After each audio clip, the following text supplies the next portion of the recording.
Welcome back. आज हम बात करेंगे टेस्टोस्टेरोन के बारे में, कैसे आप टेस्टोस्टेरोन को नेचुरली इंक्रीज़ कर सकते हो।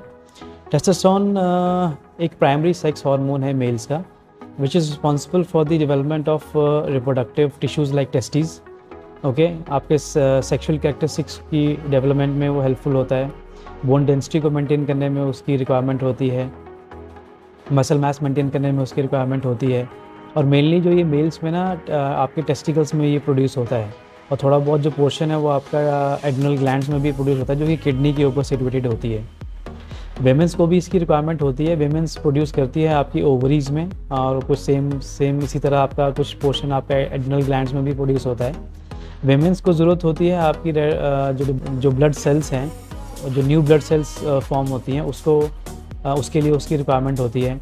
बोन मास को मेंटेन करने के लिए उसकी रिक्वायरमेंट है। उनकी रिप्रोडक्टिव हेल्थ को अच्छा रखने के लिए टेस्टोस्टेरोन की रिक्वायरमेंट होती है।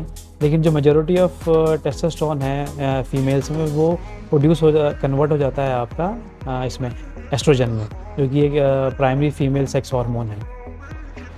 According to the journal of clinical endocrinology and metabolism, जो नॉर्मल लेवल्स है टेस्टोस्टेरोन का मेल्स में, वो होता है आपका 3.7 प्लस माइनस 2.2 mg/डे, और फीमेल्स का नंबर है 0.43 प्लस माइनस 0.14 mg/डे। ये वेरिएशन इसलिए है क्योंकि ड्यूरिंग द डे भी आपका जो टी लेवल्स है वो वेरी करता है। लेट्स से आपका किसी पॉइंट ऑफ टाइम पे आपका जो स्ट्रेस है वो थोड़ा ज़्यादा इंक्रीज़ हो गया, तो उस वक्त आपका जो टी लेवल है वो ड्रॉप हो जाता है। तो ये वेरिएशन बेसिकली इसी वजह से इन्होंने ये वेरिएशन दिया हुआ है। टेस्टोस्टेरोन प्रोडक्शन का जो पूरा प्रोसेस है वो आपकी ब्रेन से स्टार्ट होता है। हालांकि बनता जो है वो जाता है, जो बनना होता है वो होता है आपका टेस्टिकल्स में, लेकिन प्रोसेस यहाँ से स्टार्ट होता है। Hypothalamus is a deep structure inside your brain. वो डिटेक्ट करता है कि आपकी बॉडी को टेस्टोस्टेरोन की रिक्वायरमेंट है, ठीक है। जब वो डिटेक्ट करेगा तो वो एक हार्मोन सिक्रीट करता है जिसको हम बोलते हैं गोनाडोट्रोपिन रिलीजिंग हार्मोन। वो गोनाडोट्रोपिन रिलीजिंग हार्मोन जाता है आपका पिट्यूटरी ग्लैंड में, जो कि बैक ऑफ द ब्रेन में सिचुएटेड होता है। वहाँ जाके वो आगे दो हार्मोन और सिक्रीट करता है, जिसको हम बोलते हैं FSH और LH। FSH means follicle stimulating hormone, और LH मीन्स ल्यूटिनाइजिंग हार्मोन। अब ये दोनों हार्मोन जो हैं वो ब्लड स्ट्रीम के थ्रू ट्रैवल करते हुए आपकी टेस्टिस में जाते हैं। टेस्टिस में जाके FSH का काम होता है आपका बेसिकली स्पर्म प्रोडक्शन का, और जो ल्यूटिनाइजिंग हार्मोन है उसका काम है टेस्टोस्टेरोन का प्रोडक्शन का। आपकी टेस्टिस में एक सेल्स होता है जिसको हम बोलते हैं लेडिग सेल्स। वो जो लेडिग सेल्स है उसमें जाके जो ये LH है वहाँ पे जाके ये टेस्टोस्टेरोन प्रोड्यूस करता है। और कैसे प्रोड्यूस करता है? जो आपकी ब्लड स्ट्रीम में जो कोलेस्ट्रॉल फ्लोट कर रहा होता है ना, उसके ज़रिए वो प्रोड्यूस होती है। लेकिन इसका मतलब यही नहीं कि आप अपने बॉडी में कोलेस्ट्रॉल की लेवल बढ़ा लो तो आपका जो टी लेवल है वो भी बढ़ जाएगा, ऐसे नहीं होगा। 5 चीज़ें आपको अपनी ठीक करनी है। अगर आपने इन 5 चीज़ों को ठीक कर लिया तो आपकी टेस्टोस्टेरोन प्रोडक्शन जो है वो नेचुरली इंक्रीज़ होना शुरू हो जाएगी। सबसे पहला है आपका nutrition. Second is maintaining a healthy weight.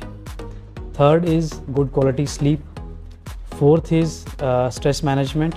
And number 5 is physical activity या weight training या exercise. ये 5 चीज़ें आपको करनी है। Eating a healthy and a balanced diet is very important so as to avoid the nutritional deficiencies. इसमें आपको ध्यान रखना है कि आप विटामिन डी का इंटेक अपना ठीक रखें। जो आपका जिंक है और जो मैग्नीशियम है, इन 3 चीज़ों को आपको थोड़ा ध्यान देना पड़ेगा अगर आपकी टी लेवल्स बहुत ज़्यादा लो हैं, ठीक है। विटामिन डी की जो रिकमेंडेड डाइटरी अलाउंस है वो है आपका 600 IU, ओके। जिंक के लिए है 11 mg/डे, और मैग्नीशियम का जो अमाउंट है वो है 410 to 420 mg/डे। नंबर 2 आ जाता है healthy maintaining a healthy weight.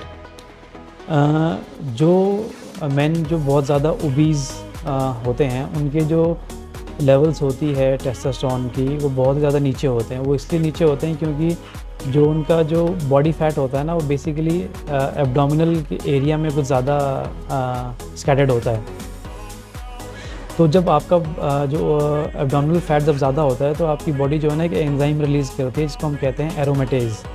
एरोमेटेज जो है आपकी जो टेस्टोस्टेरोन को है वो कन्वर्ट कर देता है एस्ट्रोजन में। अगर आपके एस्ट्रोजन लेवल ज़्यादा बढ़ जाते हैं तो वो प्रॉब्लमेटिक हो जाता है मेंस के लिए। आपकी जो it can lead to a larger breast in man, जिसको हम गाइनोकोमेस्टिया बोलते हैं। getting or maintaining an erection will be a problem. Okay, excessive levels जो हैं वो आपकी स्पर्म प्रोडक्शन को भी अफेक्ट कर सकते हैं. समटाइम्स क्या होगा कि आपकी जो क्वालिटी ऑफ जो स्पर्म है वो भी डिक्रीज़ हो जाएगी और समटाइम्स आपकी प्रोडक्शन ही एंटायरली बंद भी हो सकती है. तो आपको एक हेल्दी जो वेट है वो मेंटेन करना बहुत ही ज़रूरी है. गुड क्वालिटी स्लीप लेना बहुत ज़रूरी है.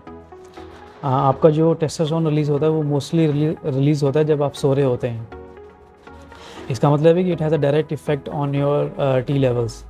If you are having a quality sleep of less than 7 hours, तो क्या है वो आपकी जो टी लेवल्स को ना इफेक्ट कर देता है और रिड्यूस कर देता है as much as by 15% during the next day. तो आप सोच लो कि अगर आपके पास एक अच्छी गुड क्वालिटी स्लीप नहीं है तो आपके टी लेवल्स कितने ड्रॉप हो जाते हैं. नेक्स्ट आता है स्ट्रेस मैनेजमेंट करना. देखो, life is always going to be stressful no matter what. आप कुछ भी कर लो, आपको थोड़ा बहुत स्ट्रेस तो रहता ही रहता है.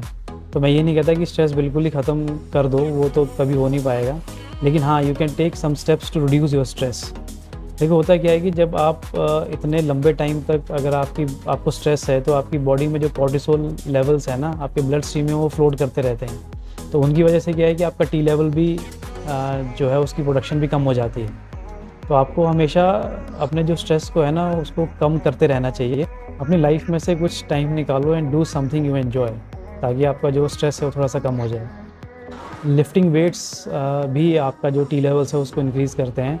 कंपाउंड एक्सरसाइज होती हैं, जैसे आपका स्क्वाट हो गया, आपकी प्रेसेस हो गई, डेड लिफ्ट्स हो गई, ठीक है. ये आपके लार्जर मसल ग्रुप्स को इन्वॉल्व करते हैं. तो ये जो स्टडीज़ ये कहती हैं कि जब आपके लार्जर मसल ग्रुप इन्वॉल्व होते हैं तो आपकी जो टी लेवल्स की प्रोडक्शन है वो भी थोड़ा सा इंक्रीज़ हो जाती है. ओके, तो आप हमेशा ये ध्यान दें कि आप कंपाउंड मूवमेंट्स हमेशा रखें अपने वर्कआउट रूटीन में. जब आप ये एक्सरसाइज करते हो ना कंपाउंड मूवमेंट्स, तो आपके ग्रोथ हार्मोन्स और IGF-1 हार्मोन्स जो हैं वो रिलीज़ होते हैं. तो इसकी वजह से आपका टी लेवल्स भी इंक्रीज़ हो जाता है. तो ये सिर्फ 5 चीज़ें हैं. अगर आप इनको सही कर लोगे तो आपको और कुछ करने की ज़रूरत नहीं पड़ेगी. Try and incorporate these suggestions and you will gain a lot. मिलते हैं नेक्स्ट वीडियो में. Until then, stay healthy and happy. Bye.